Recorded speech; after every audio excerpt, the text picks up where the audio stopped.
Okay.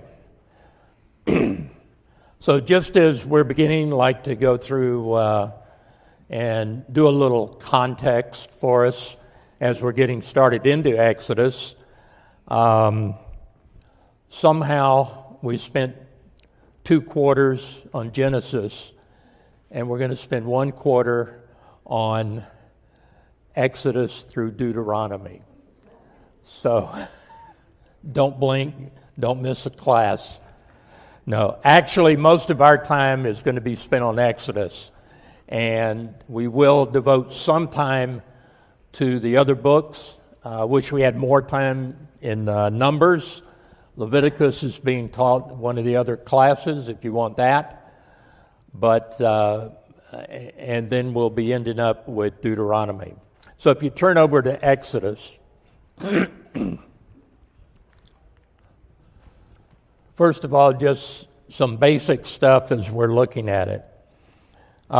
It's part of the Pentateuch, and it's one of the 5 books that were written by Moses. We'll not argue about who the actual author was. We know that Moses dies in here, so obviously he didn't write exactly everything, but most of it he did write, and we'll take him as the author. These first 5 books are just fundamental, really, not just in understanding the Old Testament, but also, as we'll look at, understanding the New Testament. And maybe more than any other book, other than Psalms, Proverbs, and a few others, has a big impact on New Testament writers. And we're going to talk about that some today. So Pentateuch Pente means 5, and Tukos means books, 5 books, and Genesis, Exodus, Leviticus, Numbers, Deuteronomy. Those are the 5 books.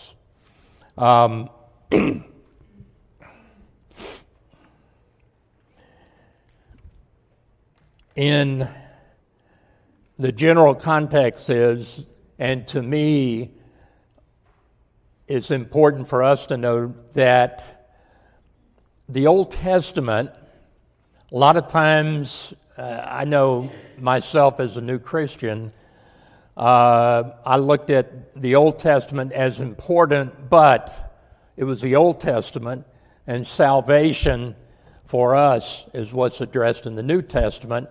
And therefore, most of us have put our emphasis a lot of times into just the New Testament. But there's such a relationship between the Old Testament and the New Testament that's shown in the New Testament that looks back to things that are described in the Old Testament. And so that's why that's important. And to me, all of the Old Testament is good as a study of its own and for that period of time, but the reality is it's looking forward. The Old Testament is looking forward. And when you start to look at it in that light, you'll see that there are many parts of the Old Testament that are finally fulfilled when Jesus comes, when the church is established, and when we are finally all brought together in heaven. And so that's really the point of a lot of that. In fact, I'll talk about this later, but to me, the book of Hebrews, as an example, was written addressing Old Testament issues seen in the light of Christ being the fulfillment and really the improvement of things that were in the Old Testament that were given for us to know. And so as we're looking through this, and especially the book of Exodus, and especially when we get to the temple, there will be many, many things there that are going to be realized when we get to the New Testament, when Christ comes. So,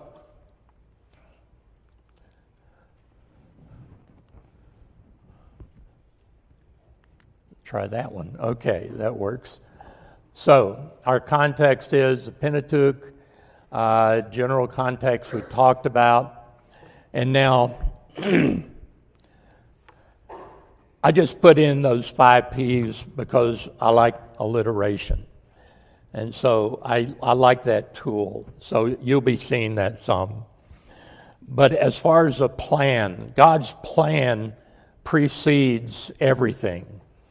God's plan was before, in concept, in God's mind, if we can categorize it that way, as what his plan for creation and his plan for when man sinned, and how he was going to make it so that man could be reunited with him again.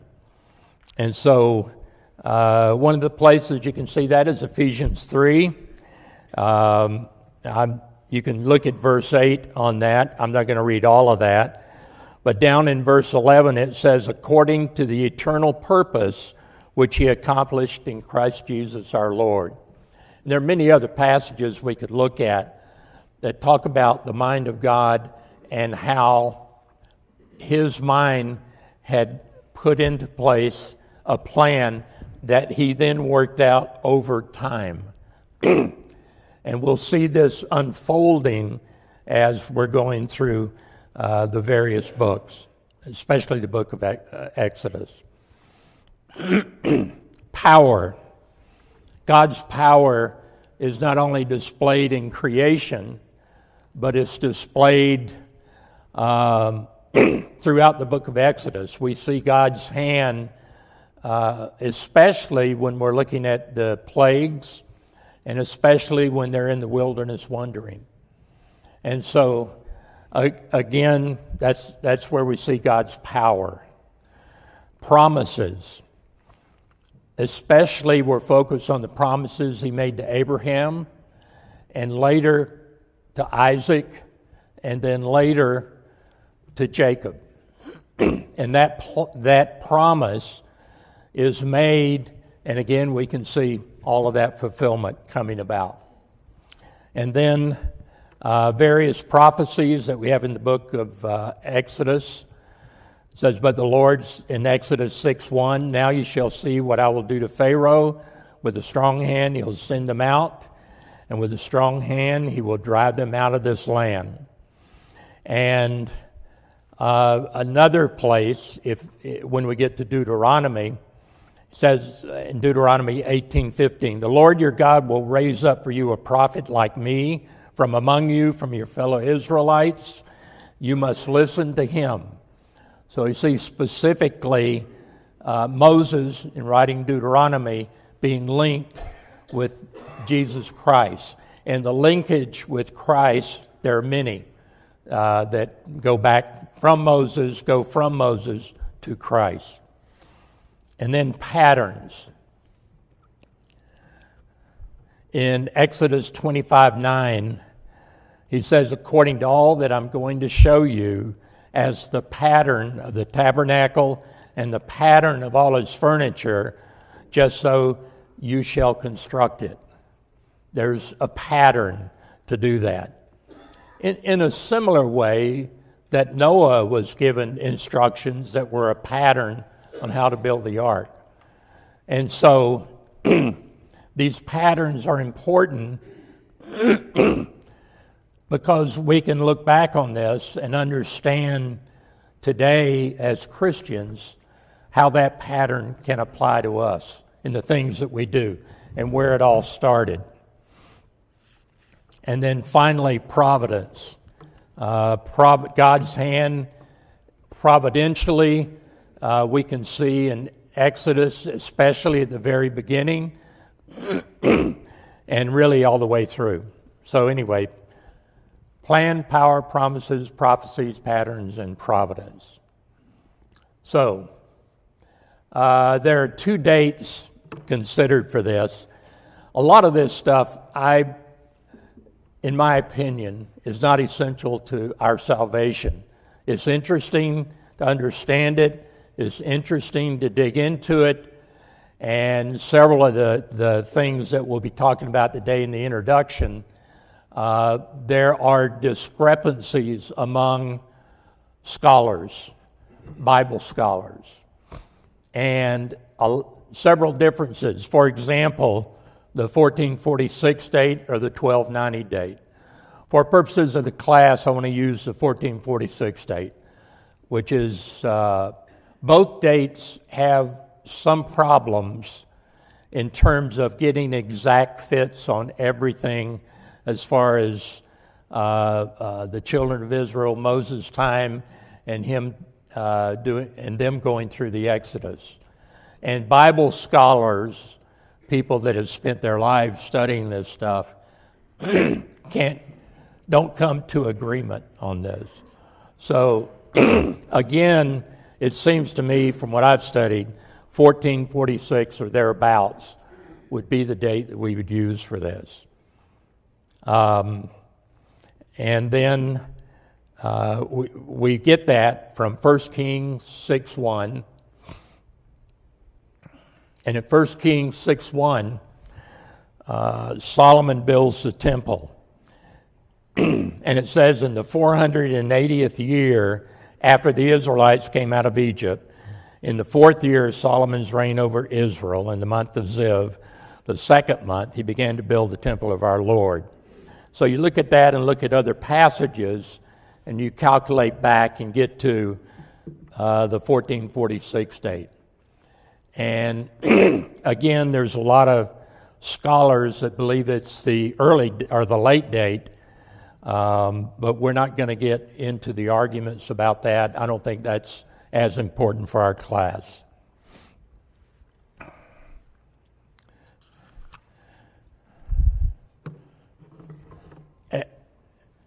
Exodus 12:40. There's also a lot of discussion on how long were the Israelites in Egypt before, when they came down with Joseph and Jacob's family, and then after they finally were taken out, delivered through the Exodus. So, as far as that, so therefore the Israelites were in Egypt for 430 years, which is close to the gap between the Testaments. So that's a long time. And that's a long time for these people who went down there under the patriarch, Jacob, if you will, and all of his sons. That's a long time to be there and to be told the promise and to be looking forward to that, but many generations will pass before its fulfillment. And, you know, we sing a song called In His Time. And so I think of that way. God has His time, His schedule for events like this. And we can look at that and see from that God knows, first of all, certainly knows more than we do. But as we reflect upon it for that 400 years, conditions had to get to a certain point before it was time for them to leave. And when it was time for them to leave, God acted quickly and directly, and there were no mistakes about it. There was no refuting God's will by man when it was time for this to happen. A couple of weeks ago, Steve Crawford was talking about the Hyksos, and that's important in terms of what we're studying today from the book of Exodus, chapter 1. The Hyksos, and later the Egyptians throughout the Hyksos. And in that regard, we're not sure where they originated, but as Steve pointed out, they were known as shepherd kings. And so shepherd kings indicates an affinity or a closeness, if you will, to what the Hebrews were. they were shepherds also, and there was more of an affinity between these Semitic peoples, and therefore Joseph flourished under their reign. But the Hyksos, when they came in, they attacked Egypt and took over the northern part. Let's see if I can get that come up. There. The northern part or the delta of the Nile River. But the Egyptians, that they had in effect come in, invaded and drove them out. The Egyptians just moved down to Lower Egypt, Southern Egypt, Upper Nile, and still reigned in that area, but they paid a tribute to the Hyksos kings. But what that allowed, and they allowed that, the Hyksos allowed that as long as they were getting the tribute. One reason the Hyksos were so formidable as a foe for the Egyptians, who we think of as the mightiest nation in the world at that time, because they had success using, of all things, bronze weapons. And back in that day, that was an important deal. And so the bronze weapons that they used, and the use of the horse and chariot, was something that they pioneered and that they used in order to go into Egypt. One of the things that impressed me, and I shouldn't spend probably any time on this, but there's that thing. It's called a shadoof, and the Hyksos invented that. That may not seem like a big deal, but the ancient Egyptians were able to raise water above the level of the Nile River, and out of this wooden pole that had a basket on the end that they put in the water, it had a counterweight, pull it up, bring it over, and dump the water. That's a lot of labor just for one basket of water. And so having a lot of slaves, I guess this wasn't a huge issue, because they were able to use this to cultivate and irrigate for their crops. By doing this, they were able to produce 2 crops a year instead of 1 crop a year. Now, my business background, I look at that and I think, wow, that's awesome. What can we do to get 3 crops next, you know? Let's keep pushing this. But this is a big deal. You can double the crops, and therefore the sustenance of the people and the amount of people enlarges by that. They were able to divert water into canals. They used canals for irrigation. Another great improvement that the Hyksos brought to the Egyptians was ships that had a keel. And you think, come on, you know, everybody knows keels on boats. That's what you got. It's what you have to have for any kind of big time navigation.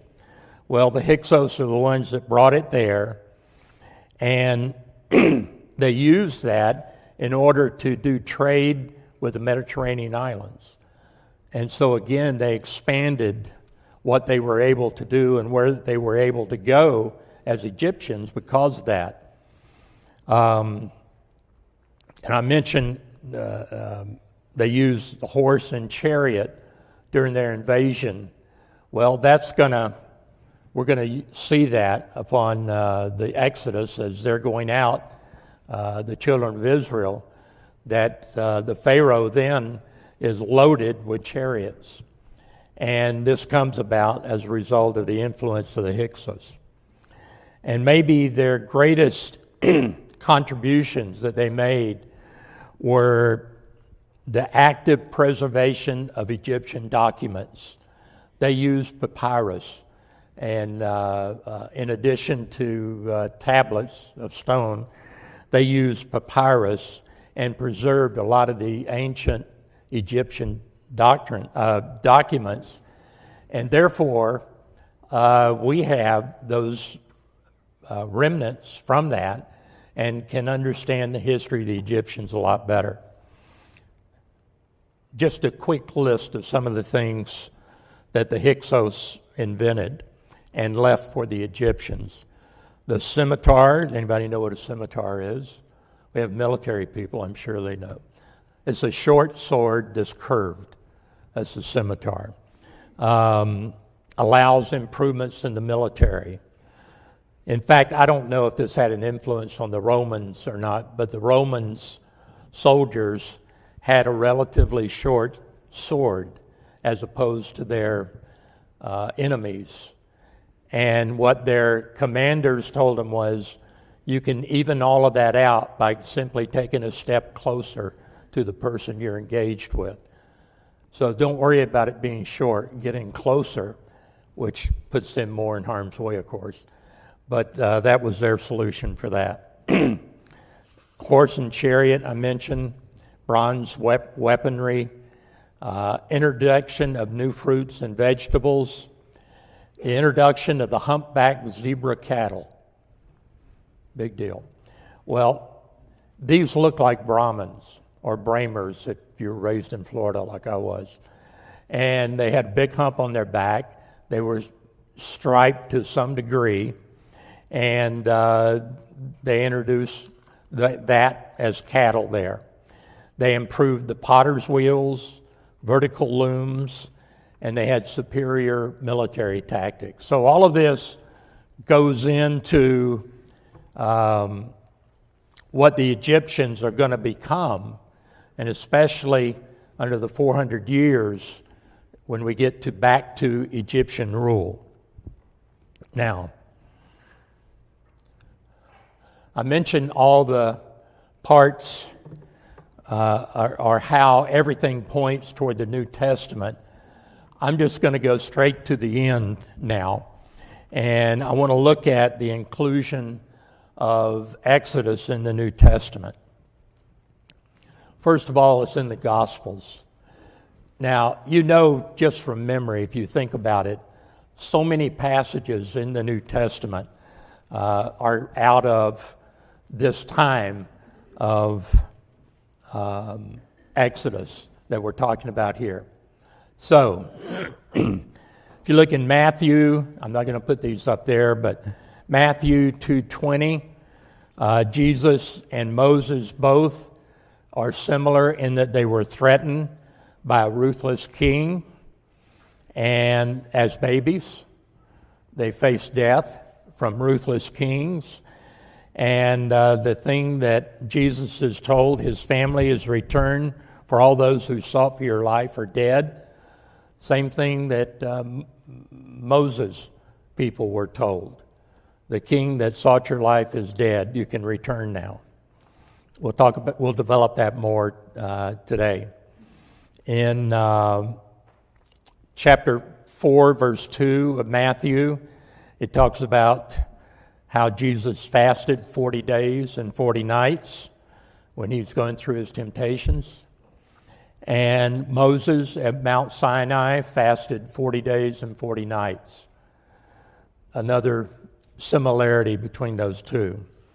And Matthew 5:21 through 46, Christ is going through in the Sermon on the Mount. And many times he will use the expression, you have heard that it was said, basically referring back to the law. And Jesus doesn't contradict the old law, but rather, to me, he raises the bar from the old law. He says, you've heard it said this. And then he says, but I want to tell you this. And it's like what he is pointing out goes more into the root cause, if you will, of where they had gotten their law and what their practice was. And of course, a lot of what he condemned were the practices that the Pharisees especially had put upon the law, beyond what the law had said. In Mark, Luke, and John, in all of those, we're not going to look at those individually, all of those have references back to Exodus. And in the book of Acts, there are 12 quotations and 32 allusions to the book of Exodus. Many of those are in Stephen's speech in Acts 7. In the Pauline letters, the other general letters, and especially the book of Hebrews, which we'll talk about in just a minute. And finally, the book Revelation. In Revelation 1:4, while Revelation is invoking the Hebrew Bible, it is speaking into the complexity of the first century context of people there and resonating with multiple perspectives and traditions. For example, the divine name of God. We'll talk more about that next week. But that's a big deal in studying Exodus, is the use of God's name, where it occurs, and the form of that. And again, that'll be more for probably our next class, I think, on that. So, in Revelation 2:17, the word manna is mentioned. Revelation 5, the Lamb is talked about, which harkens back to Exodus. In Revelation 15, it talks about the Song of Moses, and so it looks back to that. And in Revelation 16, it talks about plagues, which are like right out of the list from the book of Exodus. Not perfectly, but almost exactly the same. So there are many writings in the New Testament that come from the book of Exodus. I'd like to look over at the book of Hebrews. Let's take just a minute and turn there.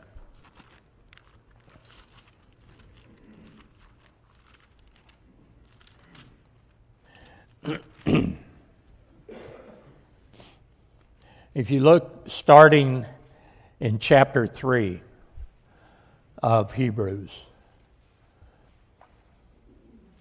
and Hebrews to me is a book, this is me personally, is to me a book that the writer, in effect, writing to probably Jewish Christians, is saying, you know, look at all this stuff that we had leading us up to Christ.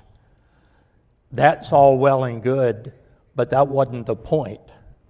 The point is Christ and the fulfillment, if you read about through Hebrews, where he was superior to all these Old Testament markers, if you will, people, events. Christ is up here on a plane, and the stuff from the law, it's not that it's not important, but it's not on the same level. And it's pointing us toward Christ and his time. It's not just to be the all in all, as the Jews thought it was for the old law. So if you look at Hebrews 3, it says, therefore, holy brother, I'm not going to read the whole chapter, don't worry. Therefore, holy brothers, you who share in a heavenly calling, consider Jesus the apostle and high priest of our confession. Verse 3, for Jesus has been counted worthy of more glory than Moses. How about that? So these people, you know, Moses and Abraham especially, were people that the Jews at that time looked back on with high regard.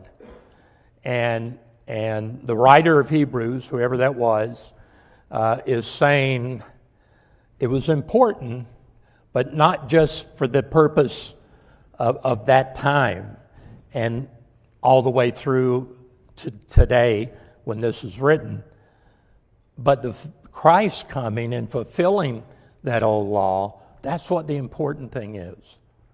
That's the important thing. So, he said Jesus is greater than Moses.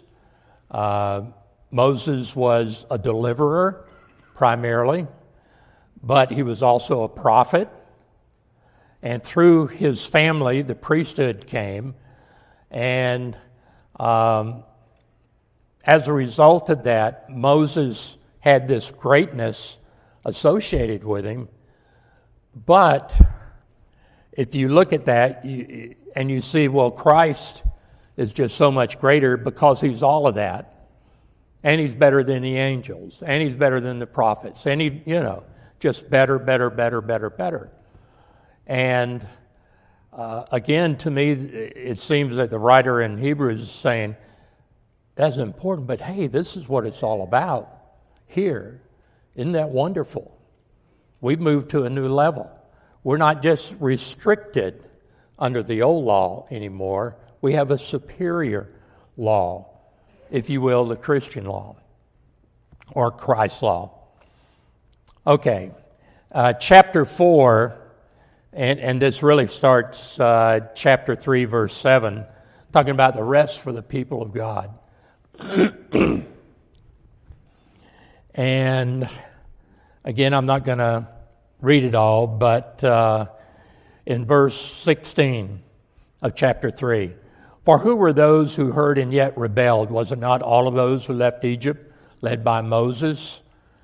And so the writer's pointing out, our forefathers were rebellious when they were led out toward God.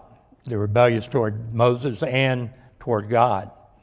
Was it not those who sinned, verse 17, whose bodies fell in the wilderness? And to whom did he swear they would not enter his rest? But to those who were disobedient. 19, so we see that they were unable to enter because of unbelief. So sinned, disobedient, and unbelief. All of those attributed to the people we're going to be talking about in our class in Exodus. Okay, and the rest is an interesting study in chapter 4. We don't have time to go through that, but I'd invite you to do that. There's a lot of rest that are talked about in that chapter.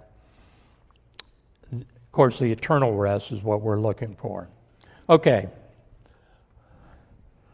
so Acts 7 I mentioned. Let's go back to Acts 7.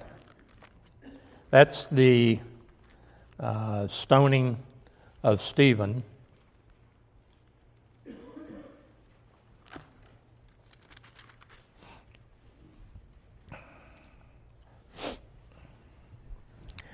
And basically, Stephen's given a history of the Jews, the Hebrews.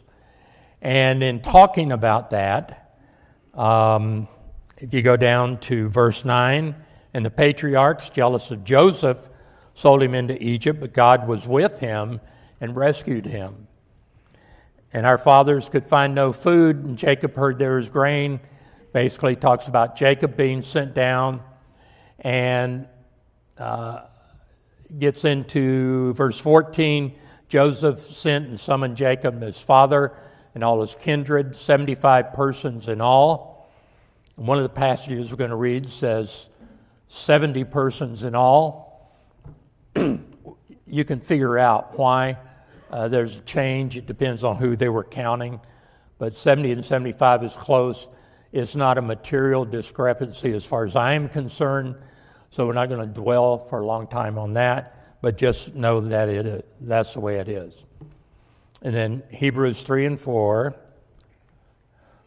And Book of Revelation we talked about. So now I want to turn over to the text.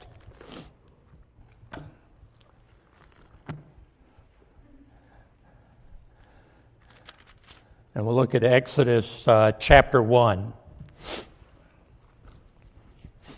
It starts out in the first verse, says, "These are the names of the sons of Israel who came to Egypt with Jacob, each with his household." The name of the book of Exodus in Hebrew is these are the names, basically, because that's how the book starts. In the Hebrew Bible, that's the name of the book. Is in the Septuagint, the translation to Greek, is where those writers changed the name to the book of Exodus, which is a good name. We just have to understand where these names came from. Doesn't affect the content of the book. It's just the way that men have chosen to name the book. So they named it about the major event, which was the Exodus, as opposed to the naming convention for the Hebrews at that time was to use the first few words. So in the beginning, God created Genesis to start, Exodus, these are the names. And he goes to talk about the names of the sons of Israel, or Jacob, and who they were, and who all came in through verse 6. Why do you think the writer, why would Moses have written that in to the book of Exodus? This is a time where you raise your hand and can answer that. Why would he start out with the list, which surely those people knew? Reuben, Simeon, Levi, Judah, Issachar, the whole bit there. Why would he do that? Yes? Remind them of their own heritage. Okay, to remind them of their heritage. Right? Yes. What else? There are several reasons. Yes? Kind of bookends the whole book. At the end, you're going to see them start to go toward the conquering of the promised land. Yeah. And the promise that they give the land, which involves all the tribes. His dealing with this the way that he does, in effect, starting the genealogy over. First of all, if you go back to Genesis, as you were pointing out, the end of Genesis that we looked at sets up the beginning of Exodus. It's a perfect lead-in to the book of Exodus. Secondly, the specifics that he uses as a reminder, going back to the 12 tribes, if you will, the sons, that he uses this to again refresh in the mind of the people who are reading this. Because at the least, these were people who, that would have been first reading this, would have been people that he brought out of through the Exodus, sometime in that immediate time period. And so again, reminding them of who their progenitors are. And it says in verse 7, the people of Israel were fruitful and increased greatly. They multiplied and grew exceedingly strong, so the land was filled with them. And this is mostly in the land of the Delta, the land of Goshen, that we talk about later. This is an excellent area for these people, but the rulers of that time, in effect, weren't as concerned about their people, the Hyksos Egyptians, being in that area. They were more concerned about being shepherd kings. And so these genealogies help substantiate the Bible's historical accuracy because it looks back at the names. We see these names in Genesis. We see them in Exodus. We're going to see them on through the whole Bible. And they confirm prophecies that were written about them. It shows the fact that God was interested in these genealogies because it gave it to be written so people would understand it. Because Christ, his genealogy, is we get it twice in Luke and Matthew, is very important to substantiate the tribe that he came from. And the other tribes, like especially the tribe of Levi. So, let's get to, there we go, 70 persons, 75 people. I'm not going to get into that argument, how you can reconcile it. I've read several authors. They use different ways of reconciling 75 to 70 with extra people. And I'm not going to do that. If you want to do that, I'll tell you where to look to find that information. So, the people were fruitful, increased greatly, multiplied, and grew exceedingly. This is a repetition of terms that's used to show how strongly their growth was. It was a big deal because the writer talks about 4 different ways that these people were growing. And this growth becomes a problem. Let's look at verses 8 through 14. And we will take a minute to read these. Verses 8 through 14, I will ask someone to read that. Anybody volunteer? Thank you. Now there arose a new king over Egypt who did not know Joseph. And he said to his people, Behold, the people of Israel are too many and too mighty for us. Come, let us deal shrewdly with them, lest they multiply, and if war breaks out, they join our enemies, and fight against us and escape from the land. Therefore they set taskmasters over them, and afflict them with heavy burdens. They built for Pharaoh store cities, Pithom and Ramesses.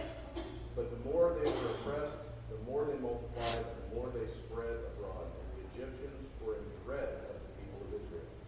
So they ruthlessly made the people of Israel work as slaves, and made their lives bitter with hard service, and mortar and brick, and in all kinds of work of the field. In all their work they ruthlessly made them work as slaves.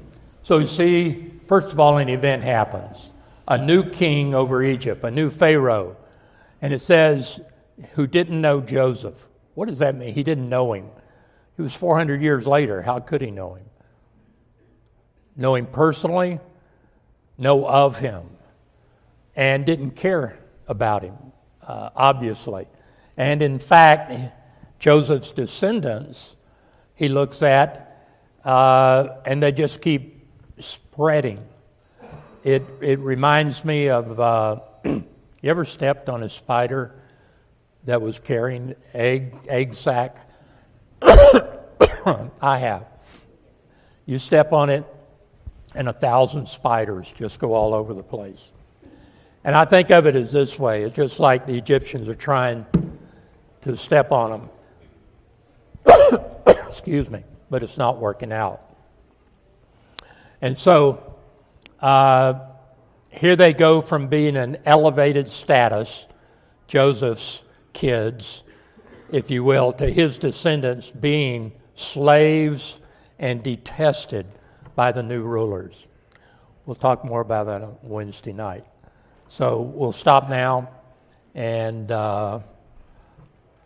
move on. Thank you for your kind attention as I talked a lot today.